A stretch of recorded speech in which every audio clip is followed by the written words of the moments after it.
बच्चों के कुछ सवाल आए हुए हैं, उन पर बात करते हैं। सवाल है कि मार्क्स नहीं आए, रिजल्ट खराब है, क्या करें? मेहनत बहुत की थी, लेकिन कुछ सही नहीं हो रहा है। क्या अब कुछ नहीं हो सकता? नहीं, बहुत कुछ हो सकता है, बस आप देखने का तरीका बदलो। सबसे पहले तो अपनी मिस्टेक्स देखो कि क्या कुछ मेहनत करी तो आखिर मुझसे आगे निकलने वाले लोग कौन से थे और किस तरह से वो आगे निकल गए और मुझे और अपने अंदर चेंजेस क्या करने चाहिए। और एक एग्ज़ाम या एक कोई करियर पाथ ही आपको डिफाइन नहीं कर सकता। आप अपने तरीके से सोचो कि मैं और कहाँ बेटर कर सकता हूँ और नहीं तो फिर उस एग्ज़ाम को अगर दोबारा दे सकते हो, एनर्जी है उतनी तो देनी चाहिए मेरे हिसाब से। सर, सब कह रहे हैं कि आईएएस बनो, डॉक्टर बनो, लेकिन मैं लिखना चाहता हूँ, गलत हूँ क्या? नहीं, आप लिख सकते हैं, आप सिंगर बन सकते हैं, आप डांसर बन सकते हैं, बट जो इंडियन इकोसिस्टम है, वहाँ पे एज़ अ पेरेंट या एज़ अ टीचर हम लोग का एक कंसर्न बस यही रहता है कि बेटा जितना कॉम्पिटिशन आपको लगता होगा ना किसी एग्ज़ाम में है, उससे बहुत ज़्यादा कॉम्पिटिशन उस फ़ील्ड में है। आप राइटर बनना चाहते हैं, कोई दिक्कत नहीं, आप सिंगर बनना चाहते हैं, कोई दिक्कत बट वहाँ और ज़्यादा कॉम्पिटिशन है।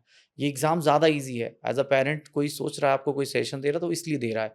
बाकी आप पैशन को फ़ॉलो कर सकते हो, तो मेरा मानना है कि पढ़ाई के साथ पैशन को फ़ॉलो कर लो, ज़्यादा बेटर है। बिल्कुल। नेक्स्ट क्वेश्चन है, सिर्फ टॉपर ही कुछ कर पाते हैं क्या? मैं एवरेज स्टूडेंट हूँ, क्या मैं कभी आगे बढ़ सकता हूँ?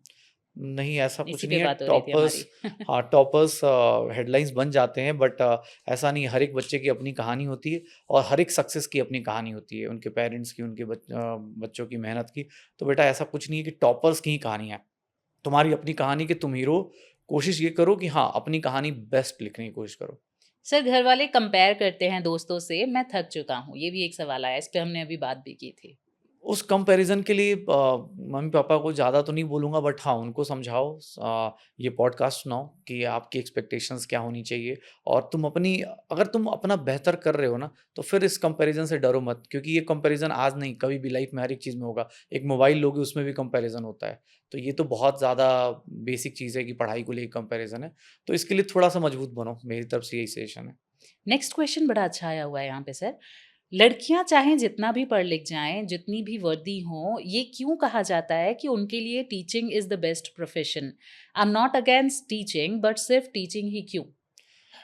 मैम ये आज के टाइम पे बहुत प्राउडली बोल सकते हैं कि आज के टाइम पे आर्मी में एयर फोर्स में सब जगह लड़कियां जा रही हैं।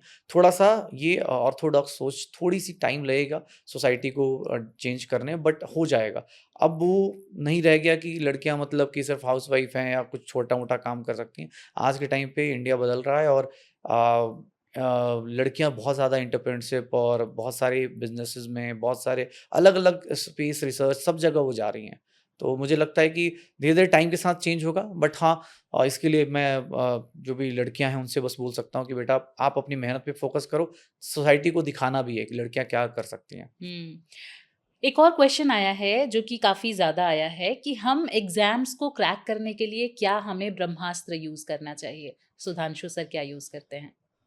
मुझे लगता है कि मेहनत मेहनत सही डायरेक्शन में, सही तरीके से और सही टेक्नोलॉजी का सही यूटिलाइज़ेशन करते हुए क्योंकि आज एक वर्ड होता है, पहले हार्ड वर्क ज़्यादा चलता था, आजकल स्मार्ट वर्क ज़्यादा चलता है।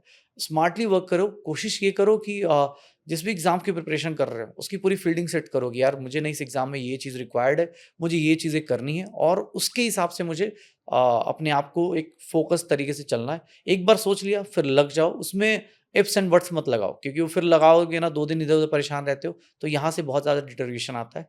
तो मेहनत सही डायरेक्शन में सही तरीके से करो, हो जाएगा।